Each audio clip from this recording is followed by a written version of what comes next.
What's going on, people? We are Tottenham TV, back here for another episode of the Premier League SPUR-SPECTIVE, which is the review show from Predict the Prem, where me and my brother go head-to-head in predicting Premier League outcomes.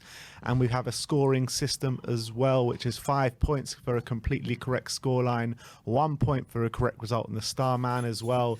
Once you pick that man, you cannot pick them again, and it's 5 points for a goal and 3 points for an assist. And right now, the current score is 98 to myself, 77 to Simeon.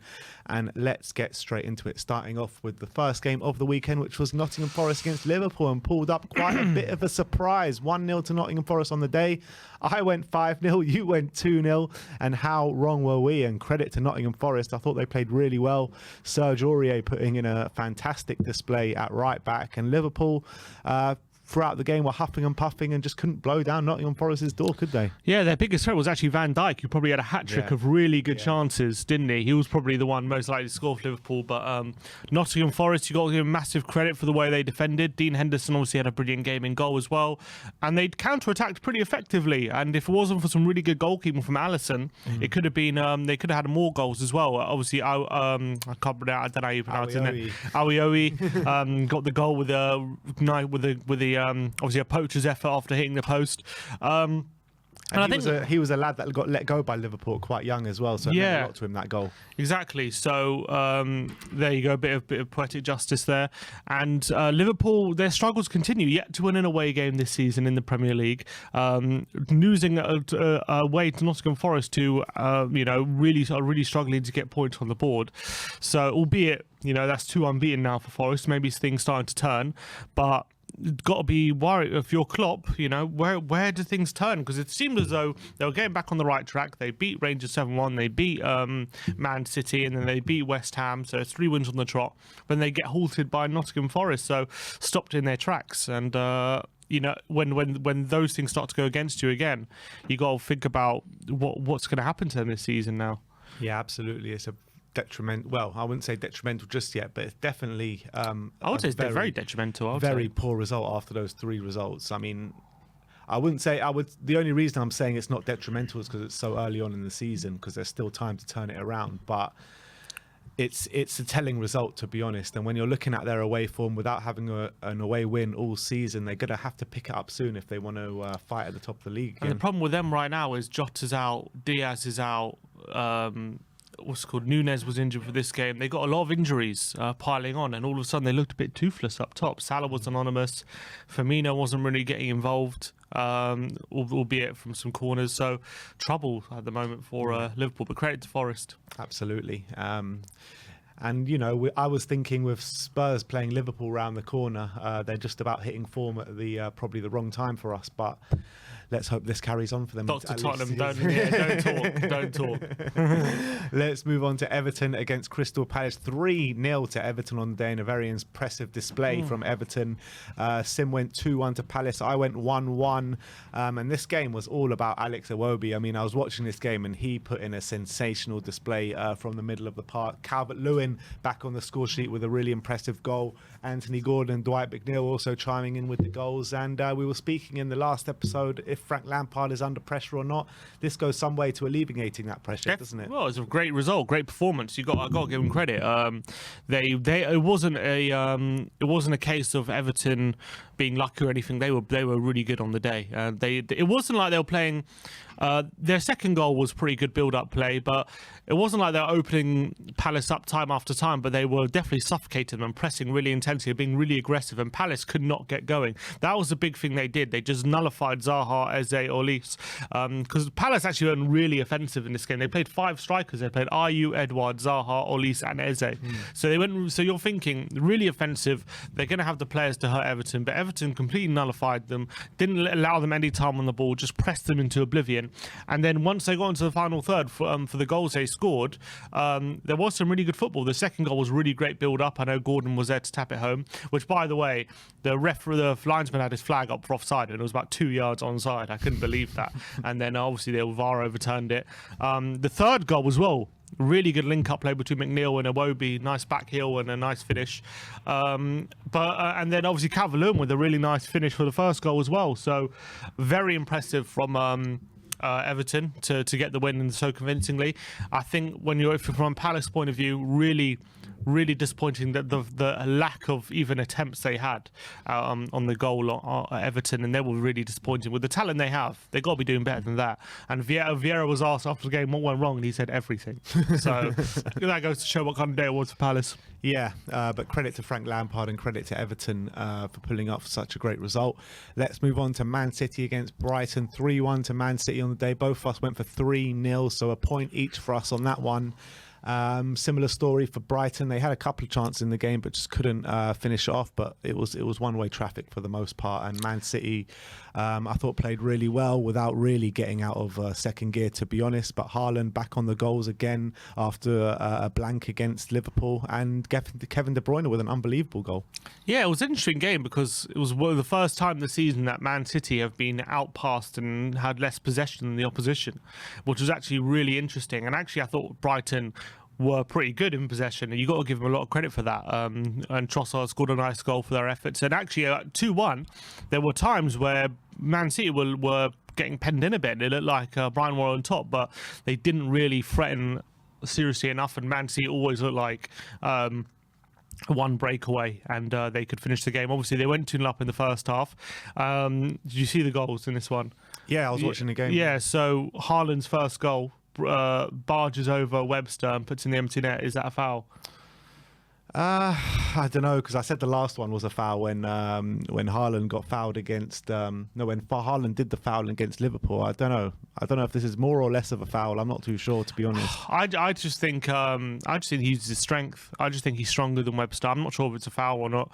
I think he uses more of his shoulder than his arm, and I think from that point of view, is it excessive force? No, I don't know. I just think it's like, maybe it's a bit of a shoulder barge, but I just think he uses strength. Like, I think he muscles him off the ball. He ends up falling over. But I think, you know what the biggest telling thing is? Webster's reaction wasn't like up in arms, like I've just been fouled. He was just lying on the ground, like disappointed in himself.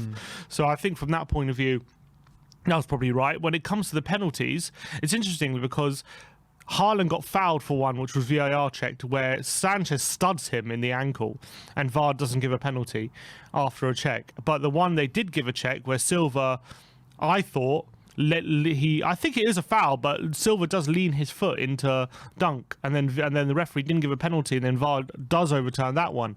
I think it probably should have been the other way around. They should have overturned the Haaland one. That should have been a pen, and the Silva one probably VAR should have ignored. So it's interesting. I guess justice was done in the end. In a way, yeah. But I just thought it was a bit controversial, that. But anyway, they got the penalty, and obviously great penalty by Haaland, and then what a goal by De Bruyne, 25 yards out, peach of a curler, top corner, and City keep rolling on. Yeah, and it follows on a trend now with Brighton. Only Trossard can score for Brighton. It's a great goal. Amazing. It was a good finish. It was a good finish, but it's like unbelievable. I mean, they have so many chances in games, and under De Zerbi now, he's scored a hat-trick against Liverpool, and they haven't scored until now, and Trossard scored again. That's the thing. Yeah, very heavily reliant on him, because the other, like Welbeck, as good as he is, he's just not a goal scorer. He's never really been a goal scorer. Gross is a good player, not a goal scorer. And then who else is there? You know what I mean? So it's tough. Yeah. Let's move on. Let's talk about Chelsea against Manchester United. We finished 1-1 on the day. Sim got it absolutely spot on with 5 points there. I got 1 point. I said 2-2. It was an interesting game, this one. I thought it was definitely a game of two halves. I thought Man United had the better of the first half, and they were probably deservedly in the lead. And then Chelsea were coming back into it in the second half, and they were biding their time, slowly creeping back into the game. And they got the draw in the end of it. But I thought Chelsea were coming on strong second half. Yeah, it was a good tactical switch by Potter in the first half. After half an hour, he saw things weren't working. Man United were getting way too much possession and creating too many chances. Anthony was getting all sorts of space down that right-hand side. He was the one who looked most threatening for Man United. Rashford as well had a few chances. So you abandoned the back three. Should have scored, man. Yeah, definitely. He had a few opportunities, but Potter abandoned the back three after half an hour good proactive management, to be fair, at 0-0. And he Imagine Conte doing something like that. Oh, not a 0-0. Only a 2-0 down, probably. But to be fair, so fair play to Potter. He saw it wasn't working. He changed it, and he changed it for the better. Chelsea were definitely much more. I think it was much more an even game in the second half. I wouldn't say they were much the better side, but it made it a more even game. And then they got the penalty very late in the game. I think it was at 85th minute, where 87th minute. Where McTominay, I thought he was so stupid. Brings down, I think it was it Broja. Ridiculous. He rugby tackles him, two arms over him. I thought it was ridiculous. Definite penalty. I don't know.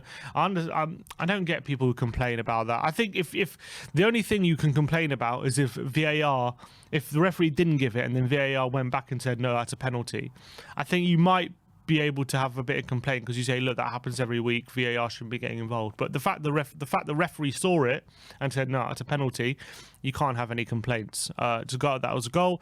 But to be fair, United didn't give up, and they were still in the game, even in the second half. And I have to say, it was a brilliant header by Casemiro. I don't know how he gets it in.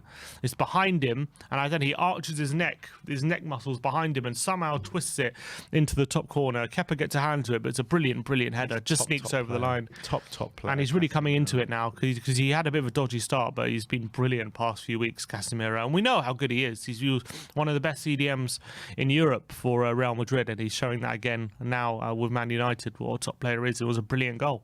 Yeah, and to get 5 points in this one, it was 0-0 on 86th minute, and finished off 1-1. So slice of luck, but I think it was probably a deserved result. I think Chelsea, when they took the lead, I think they were on top at the time, but with all the chances that Man United had, especially in the first half, and how on top they were, they would have felt very much aggrieved not to have got a goal. So I think 1-1 was probably a fair result in the end.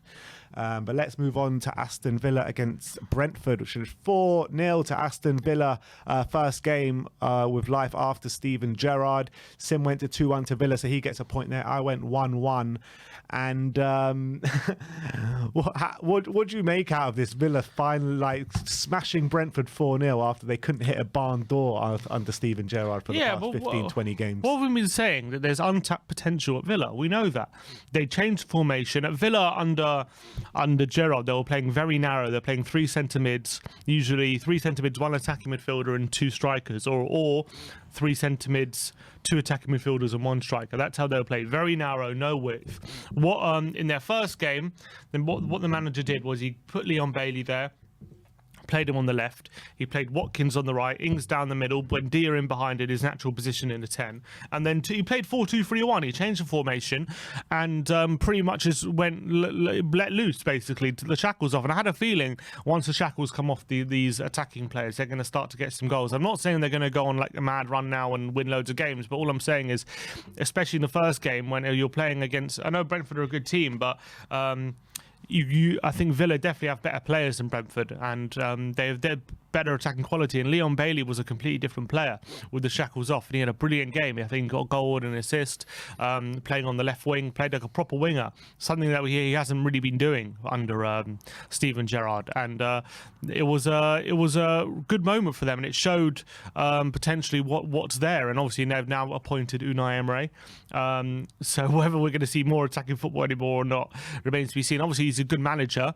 Is it a good appointment though? Remains to be seen, because obviously his main can he get Villa into the Europa League? Yeah, then maybe it'll be a very good appointment. But the thing is with Emery, he's always been amazing in Europe. He's been incredible. He won 3 with Sevilla, won 1 with Villarreal, and got to the final with Arsenal. So he's had an amazing record in Europe. His record in domestic is not like horrific, but it's not great either. He had like 3 7th place finishes with Villarreal, finished 5th with Arsenal, which isn't terrible, and then with Sevilla, he was always a bit up and down in European. And when he's finished in 7th with Villarreal, it's not terrible either. It's not terrible. It's not great either. No, it's not great, like fantastic. So. I guess with Villa not in Europe, they have all the focus on domestic, and maybe that will help instead of splitting their focus.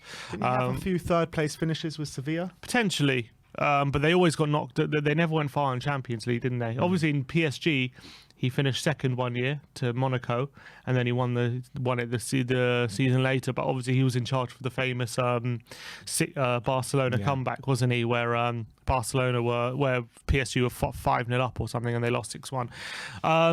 It's going to be an interesting appointment though to see how he does, because obviously he's going to have a lot to prove after his time at Arsenal. You know, he was a bit of a clown at Arsenal in a way that he had good evening and people were making fun of him. And good evening is coming back. I don't think he did a terrible job in if you look at the overall picture. Obviously he got sacked with them in 8th place or whatever it was, and they're having a bad start. But in his only full season, a European final in 5th place is not bad. I think when you look in hindsight and what Arteta did the following couple of years after he left, I think you've got to say he did a good job there. Yeah, he did, definitely in hindsight.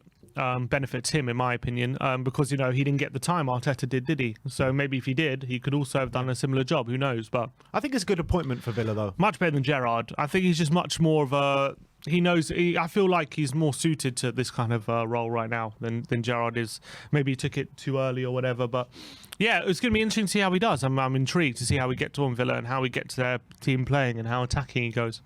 Yeah, and Unai Emery's first games for Villa are going to be away at Newcastle, at home to Man United. Then he's got a double header against Man United because they play them in the cup as well. Away to Brighton, at home to Liverpool, and away to Tottenham. Not the easiest run. Usually, what clubs do is they let the manager they're out to sack have that run, and then give the new manager an easy run. But they haven't. They've done the opposite this way. So, can be interesting to see how he gets on his first few games. If there's going to be a new manager bounce.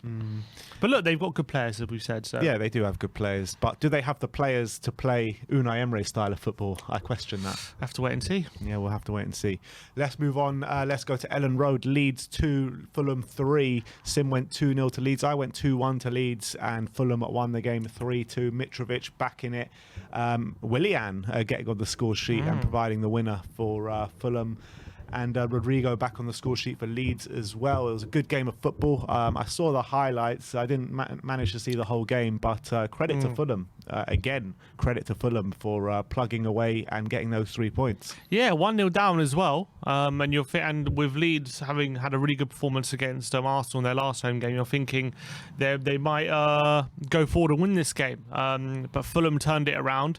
It was some really poor defending, to be honest, from Leeds, and they'll be very disappointed with how they let those 3 goals in, especially that third goal from Willian was just terrible defending on the byline. Harrison Reed rinsing one of their defenders and then pulling it back for Willian for the goal. Leeds did get a goal back, but it wasn't enough, and that's a 5th defeat in a row.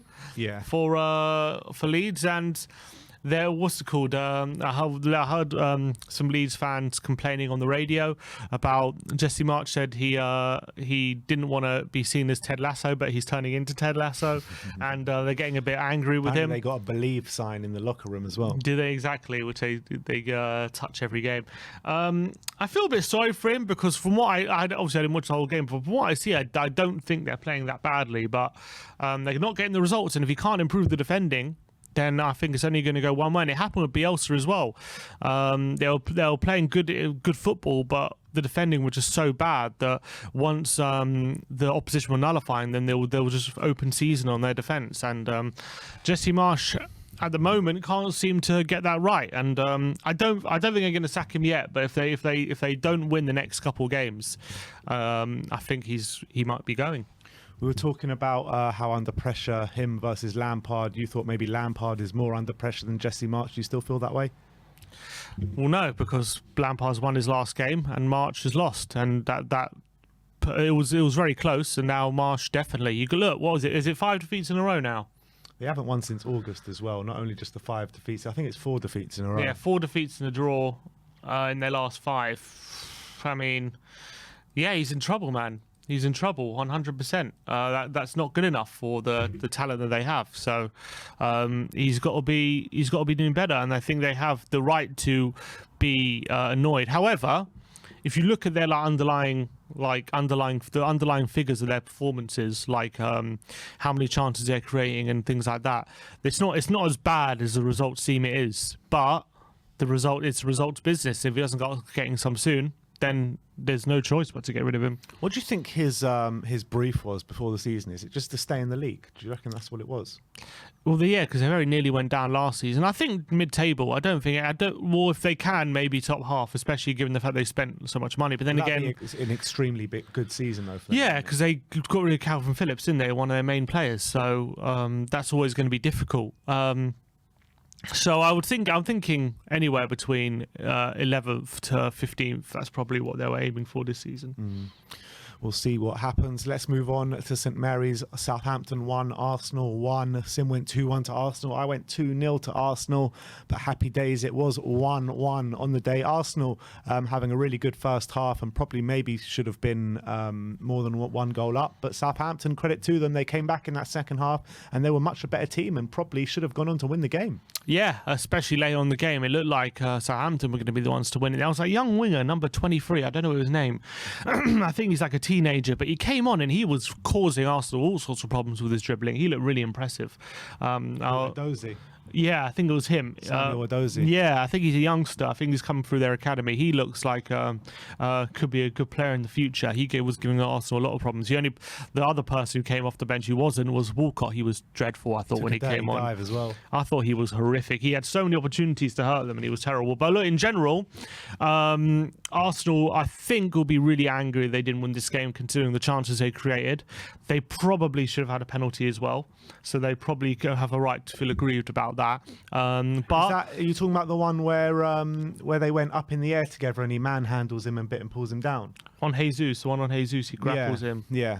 Probably should have been a penalty. I thought that was a penalty. Probably I thought that was a penalty. And that same defender, by the way, I can't remember who it was against. He grabbed someone by the neck and Lianco. And he tried to headbutt him from the floor as well. I mean, that guy was a lucky boy to stay on the pitch. He was. He actually had a good game other than that, though. So Southampton will be happy with that. Obviously, they got a nice goal as well, which it was a good goal, but I don't know. I feel like it was not great from Arsenal defensively, that goal. I think Ramsdale dived too early. I'm not sure why he was going with his feet there. And I think to let out Stuart Armstrong in behind, it was way too easy, that goal for Southampton. And that was against run of play. So that was really what gave Southampton momentum at that time. And so I think in the end, again, Arsenal will feel aggrieved, but Southampton will feel like they deserve the draw after the way they reacted to going 1-0 down. So a good result for Southampton for sure. Yeah, not great for Arsenal. And last couple of games now for Arsenal. Leeds, poor performance and probably should have dropped points that game. PSV didn't perform too well that game and got away with it with a 1-0 win. Now 1-1 against Southampton in another poor display, especially in the second half. Chink started to show in the armoury? I hope so. I wouldn't start celebrating just yet, but I think for sure they're not look, because they're playing away from home more often and it's more difficult away from home, and that's maybe what you're seeing at the moment with the two away games. They just got over the line against Leeds. They were very, very lucky in that game. But I wouldn't start because look, they could have been 2-3-0 up in that first half, let's be honest, and if that would have happened, it would have been exactly. But one thing I want to say is Gabriel Jesus, his goals are starting to dry up a bit. I think he's got 5 goals this season, but I can't remember the last time he scored. I think his finishing has been. He's still getting those goal scoring positions, but his finishing has been pretty poor recently. I feel Gabriel Jesus against us. So that's a few games ago now.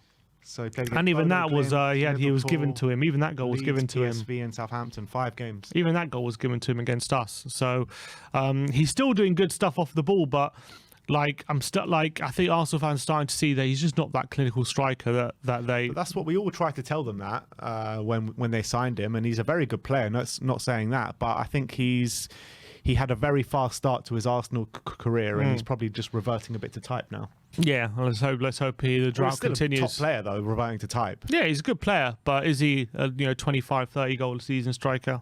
Don't know. I heard from Arsenal fans at the beginning of the season he's going to be rivaling Haaland and Kane for the Golden Boot. No, I never knew that was a choice. Look, he's got half the goals Kane has, hasn't he? Yeah. Kane's on 10. Yeah. All right, let's move on to Wolves against Leicester, which finished 4-1 to Leicester. 4-0 to Leicester, sorry. It was 4-0, in a damaging defeat for Wolverhampton Wanderers. Sim went 2-1 to Leicester, so he gets a point there. I went 1-0 to Wolves, and it was just... I was about to say a battering for Leicester, but I think they had 4 shots on goal and scored 4 goals on the day. I mean, it was Wolves that were creating chances for most of the game. So Wolves will actually, I think this probably put gloss on the victory for Leicester, and I think Wolves probably deserved a bit more out of the game. Yeah, it sounds like they were very clinical, Leicester, on the day, and fair play to them. But look, that you can say what you want, but they have the better attacking players. Maddison, Harvey Barnes, these are Tielemans. What a goal that was by Tielemans, by the way, like a half volley from about 25-30 yards right into the top corner. Beautiful strike. So I think Wolves at the moment haven't got a manager in, and I think they're suffering a bit getting the results at the moment. They just seem very disjointed. Still can't get a goal. Diego Costa he's getting chances. Costa, he just can't put them away at the moment. And they just seem like last season we knew that their problem was being poor in front of goal, and they haven't been able to solve that. And that's the biggest worry for them at the moment. And the longer it goes without a manager, it seems as though they're already committed to not having a manager until the new year. So I'm not sure where that leaves them right now. I can see a bit of a poor run continuing. Yeah, and it's not only that we knew that their flaws were going forward. We knew that their strength was at the back, and they're starting to be a bit frail at the back now and starting to concede quite a few goals. Yeah, and you can say they're unlucky. They only conceded 4 chances, but the Barnes chance, he was 1-on-1. Vardy was an easy chance, So it's not like that all 4 goals were just out of nowhere. So when they're struggling, if they're starting to concede goals. And the fact they can't really get goals themselves. I mean, they could be in 9 goals in the last 4 games. The relegation zone. Yeah. So I can see a big relegation battle until they get a new manager. Even then, do they have the attacking talent to really pull themselves out of it? I don't know. With a new manager, I think maybe you can do something with, because they got good players, but they're just not. They're not goal scorers. That's the big problem. Neto's out for a while. We don't know how long Jimenez is out for. Their new signing Kalajic, he's out for the whole season. Yeah. So they got really unlucky. They definitely need to sign a striker in January for sure. And I think, get rid of Costa, just cancel his contract. And obviously Raul Jimenez as well. Yeah. Let's move on to Tottenham. Newcastle finished 2-1 to Newcastle on the day. Sim went 1-0. I went 2-1. It finished 2-1 to Newcastle. And the less said, the better, to be honest. Poor. It was poor in the end. I think on reflection, like everyone was going crazy about this off full time, understandably. I don't think it was that bad of a performance on reflection, but I just think we weren't good enough in the end of the day to come back, and we shot ourselves in the foot to give them a 2-0 advantage. You can't do that against the best defence in the league at the moment, and you're asking for trouble, and that's what we got. Yeah, there was one last game to talk about, which was West Ham against Bournemouth, which finished 2-0 to West Ham last night. I think both of us went for 3-1 to West Ham. So both of us getting a point there. But in terms of the game, I thought the majority of the game went West Ham's way. They did look dominant. They probably should have got more goals than they did. They do go 1-0 up from Zuma, and then right at the end, a Benrahma penalty as well, and probably a deserved victory. Yeah, I think second half, Bournemouth gave it a good go without really hurting West Ham. They might feel agreed they could have had a penalty with handball, and then they got a handball against them, and that was very hard. So I can understand there's a bit of anger there. They did, pump the ball into the box a bit and causing a bit of trouble, but West Ham felt a bit comfortable, to be honest, throughout the game. Good win for them and keeps them on the right track after. So I think that's some good results in a row for them now. Yeah, it is, and they're really starting to perform as well. It's not they're even into the top 10 now. There you go. Yeah, 1 loss in 5. Yeah, they're playing well at the moment. And the only thing about last night was Scamacca. I thought he was really poor last night. Didn't get involved in the game at all. You had the likes of Jared Bowen and Benrahma that were playing well, but Scamacca's got to do more for me. Yeah, I mean, he's been on a good run, but wasn't a great game for him yesterday. Let's finish off with the star men, and you know how it goes. Me and Sim pick star men from the same game, and that means that team draws a blank, and that's exactly what happened this weekend. Every time. We went for Mo Salah and Bobby Firmino. Well, actually, I went for Mo Salah and Sim went for Bobby Firmino, but it was 1-0 to Forest anyway, so 0 points on the board. Firmino had a couple of really good chances from corners, and he didn't put them away. That really annoyed me. And Salah was just a no-show. Disappointing. Against Forest, you would have thought they would do something. And they need a goal with 10 minutes to go, and they take off Firmino. Yeah, true. Yeah, and I thought he was there. Apart from Van Dijk, he looked the most likely to score, but didn't happen. Yeah. unfortunately for David Harris anyway. But anyway, let's that finishes off this week of Predict the Prem. Perspective. Perspective, sorry. What is the what's the score? I think it's 100 to 85. Yeah, but with Bournemouth, so it's 86.